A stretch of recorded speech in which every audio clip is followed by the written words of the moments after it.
Okay, so after making the first personal video on the channel, it's been a while since I made these personal videos. I made a small tier list of languages that gathered about 1,000 views. That's actually a lot of views for me, so again, thank you so much for watching this video. Now, in this video, I would like to talk about how I learned Spanish at a university in the United States. The university that I'm talking about, in case you don't know, is the University of Nevada, Las Vegas, also known as UNLV in Las Vegas, obviously, right? I actually basically spent like 5 years in that university from August 2021 all the way to May 2026 learning Spanish, but not all years were in Spanish, just to let you know. So, in this video, I just want to emphasize the advantages, the disadvantages, the learning process, what it took to get to the level of fluency that I have now in Spanish. Now, granted, not all years were taught in Spanish. It definitely was a very, very good learning experience to learn a language in this format. Just to give a bit of context here, I actually went into a high school where I took 2 Spanish courses that somewhat helped me in college, not gonna lie, but then later when I transitioned, to college, or, to university, in this case, the first year that I had, let's call it like this. Let's just say year 0, okay? I spent 5 years in the university. In American terms, we have, words like, a freshman, sophomore, junior, and senior. But, just to simplify the context, we can say year 0, which is a year that I had no credits. I was just behind on math credits. I couldn't apply to a lot of courses that I wanted to take. So basically, August 2021 to like May 2022, that's year 0. I did not even have a major pre-selected in UNLV, so we're just going to say year 0. Then we had year 1, which is freshman year 2, sophomore, year 3, junior, and then, year 4, senior year, basically, right? But as a fun fact, I actually started with a computer science major at UNLV, believe it or not, but then I changed it to Spanish because I realized that, that was way too difficult for me. So I just chose a arts major as opposed to like a science or like an engineering major. Anyway, regarding the learning process of actually learning Spanish at a university, what it looked like, what it took, the hard classes, the easy classes, definitely a very good learning experience, but there are some things that I want to talk about. Let's start with this. Year 1 and year 2, which is basically freshman and sophomore year, that basically spent from September 2022 all the way to May 2024. That is again 2 years, year 1 and year 2. Those years basically were only 2 years of grammar that basically we had to study to basically pass those classes and apply to advanced Spanish levels, okay? So throughout those years, 2 years, okay, it's 4 semesters of Spanish courses that you have to take. There's Spanish for heritage speakers. If you're a native speaker, you have to take different levels. But I took, Spanish for beginners 1, and then Spanish for beginners 2, and then intermediate Spanish 1 and intermediate Spanish 2. Now, as a quick note, after this video, I want to make a video where I rank Spanish courses based on how I think useful they are, how good they are, how bad they are. I'm going to do this video after this one. But the point in this video is that how did I become fluent in Spanish and then, started teaching Spanish on such levels, okay? 2 years of grammar later transitioned into advanced Spanish courses that I'm going to list later throughout the video, right? But I want to, for now, talk about the first 2 years of grammar. Now, throughout, social media and on the internet and on YouTube, some people say, you don't have to learn grammar to understand language. Some say, no, grammar is actually a very good part of the language.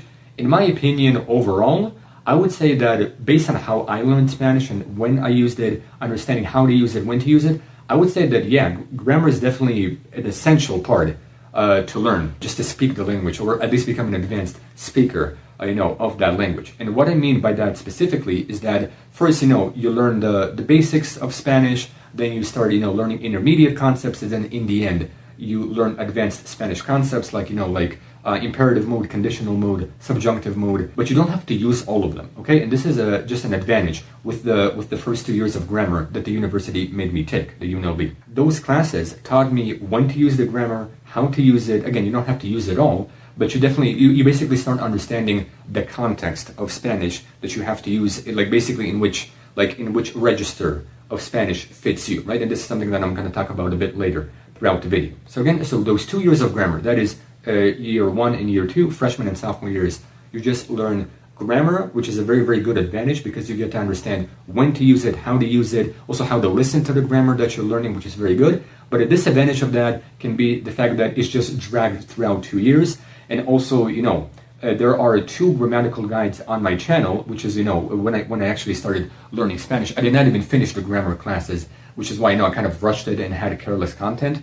But the point is, I have 2 YouTube videos on my channel, an old inaccurate guide from 2023, back when I was still taking Spanish grammar courses at UNLV, and then the new, accurate, improved guide that has no mistakes whatsoever. Now, the reason why I'm bringing this up is because those videos that you can find on my channel, and you can watch them and then basically teach the grammar to yourself, those 2 videos literally summarize the 2 years of grammar that I learned at UNLV, basically. And what I'm particularly talking about is this book right here. Now, this is a big folder, but this is actually a book. Maybe the camera can capture, I don't know. But this is actually a book that I had to purchase for like 120 bucks from UNLV that teaches you all of the grammar that you need. Some people had a digital book. I decided to buy like a hard copy of the book when I took those courses. And this book basically summarizes all of the grammar that you need for those 2 years. And I actually had to use that book for 2 years. It's actually kind of hard to hold in this way, but you can just see like the format that made you take and learn Spanish in this format, especially in the end when you get to like dialects and stuff.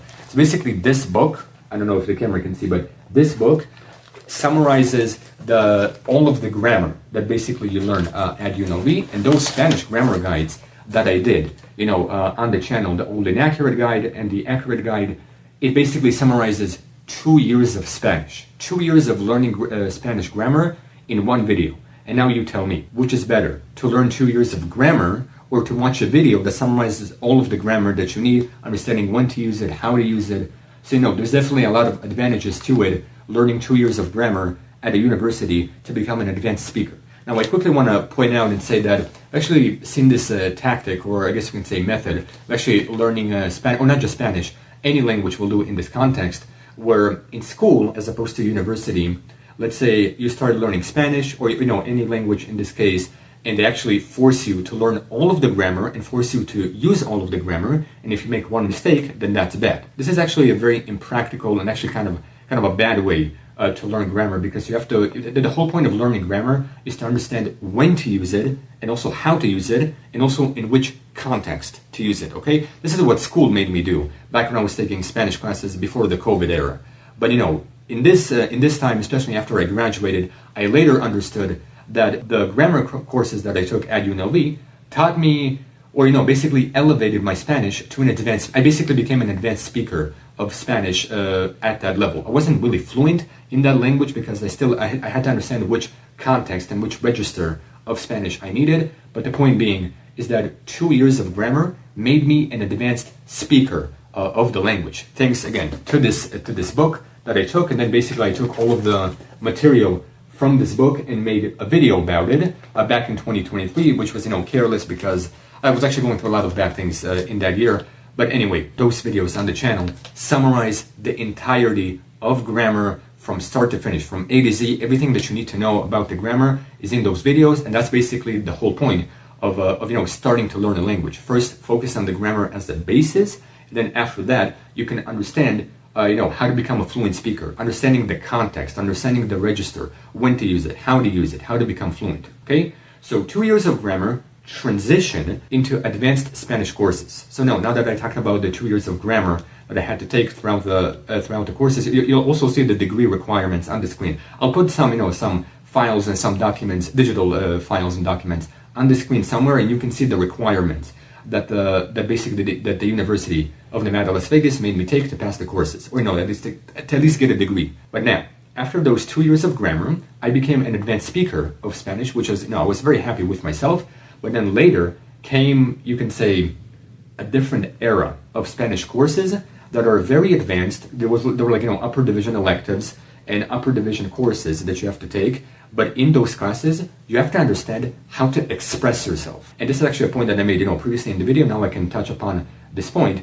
The point being is that once you become an advanced speaker of any language that there is, and you start to actually express yourself, this is where you actually pass the threshold to know when to correct yourself, know when you make mistakes, when to correct them, and actually express yourself. So, I could definitely speak Spanish in the grammar courses, but it wasn't until I started taking upper division courses, highly advanced courses, and understand when to actually use the Spanish that I actually need, right? I'm just going to list a few Spanish courses that I took at the university that basically really helped me to understand how to express myself in that language. I took courses like, Spanish literature, Spanish for business, Spanish linguistics, Spanish translation, Spanish culture, and also like Spanish dialectology, which technically counts as Spanish linguistics. Now, the reason why I'm bringing up all of these classes that you can see on the screen is that in the video after this one, I want to rank some of these classes that you see on the screen, just, basically judge them based on what I think is practical, what is good, what is bad. In the next video, I'm just gonna make another video where I explain these courses. But the emphasis in this video is the fact that these courses that I took, now again, some courses were not that good, not that practical, some were very good and very useful in life.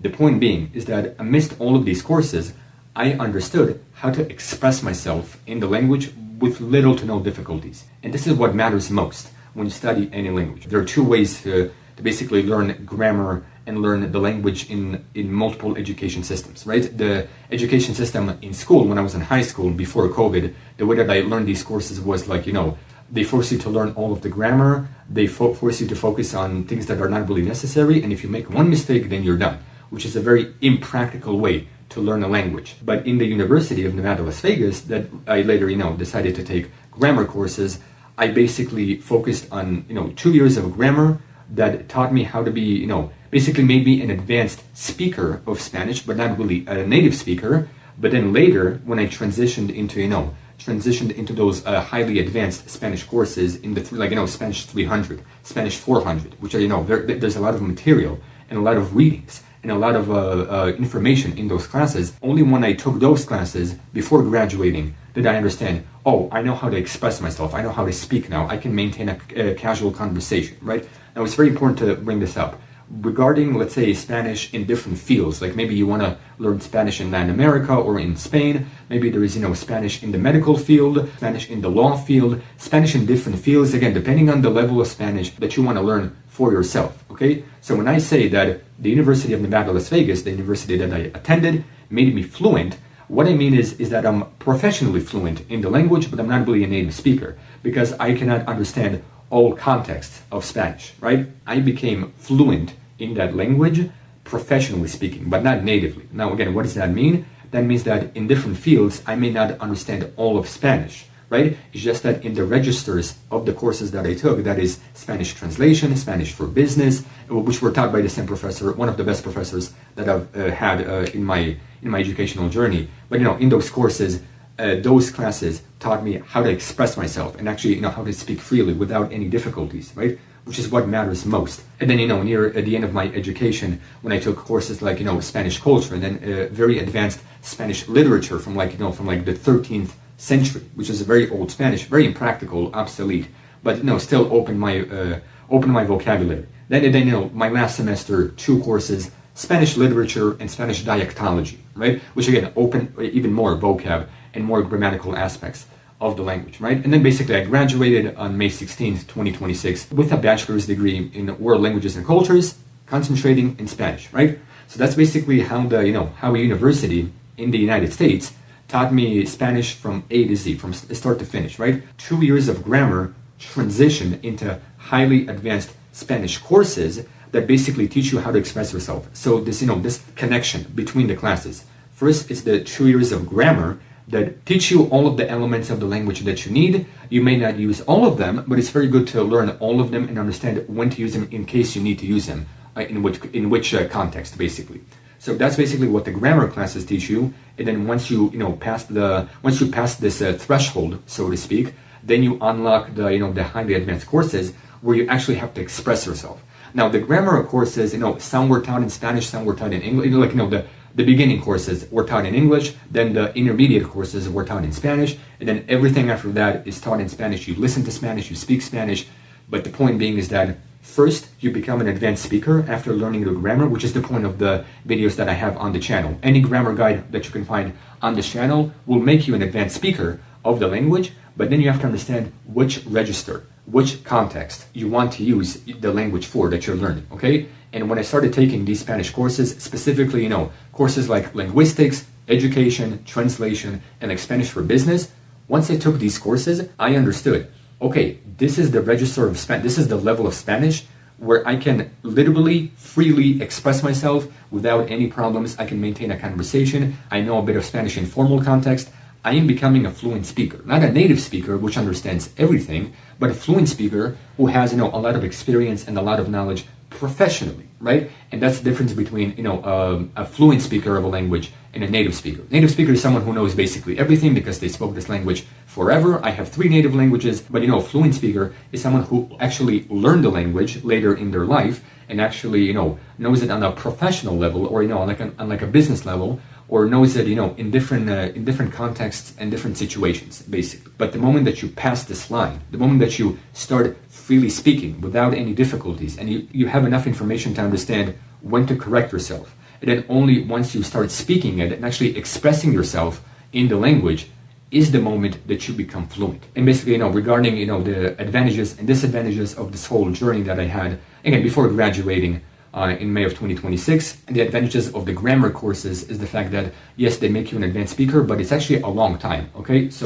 this book right here, which has 2 years of grammar, 2 years of grammar can be summarized into a 5-hour video on YouTube that you can watch for free, okay? So what I would do is this. Take those, grammar courses and basically condense them into either 1 year or maybe even 1 semester. Now, again, of course, learning Spanish in a university is different than, in other situations and other contexts, but this is just my opinion, okay? I love learning things quickly, which is why I have completed grammar guides to any languages on the channel, right? The disadvantage is that at a university, it takes a very long time to actually learn all of the grammatical aspects of the language, but at least you become an advanced speaker. But then when you transition to the advanced courses, that is, Spanish translation, culture, literature, linguistics and stuff like that, once you take those courses, you actually start expressing yourself, talking, listening, speaking, and basically you pass this line, you pass this threshold, so to speak, and you become a fluent speaker. And that's basically, the point of this video. This is how I learned Spanish at a university, how I became fluent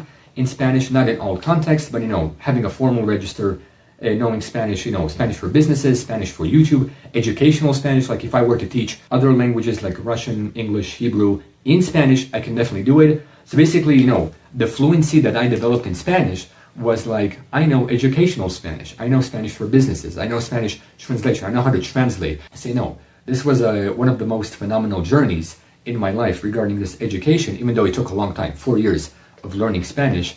But I'm telling you, like, those 2 years of grammar, very useful, very essential, highly informative. But then when you transition to the advanced courses, now granted, the disadvantages of those courses is the fact that some courses I would say are completely obsolete. They're not needed, they're not that practical, especially with bad professors.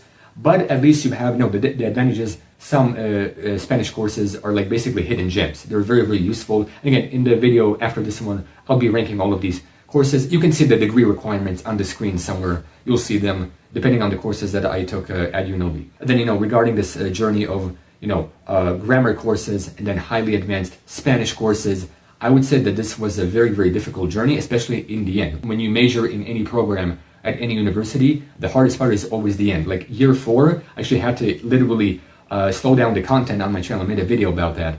Slow down the content just to focus on those courses because I took like 4 courses, but at least I passed them. And then, the last semester, 2 courses, dialectology and literature, passed them with ease. And now basically I want to, do YouTube and actually teach people basically the languages that you can find on the channel.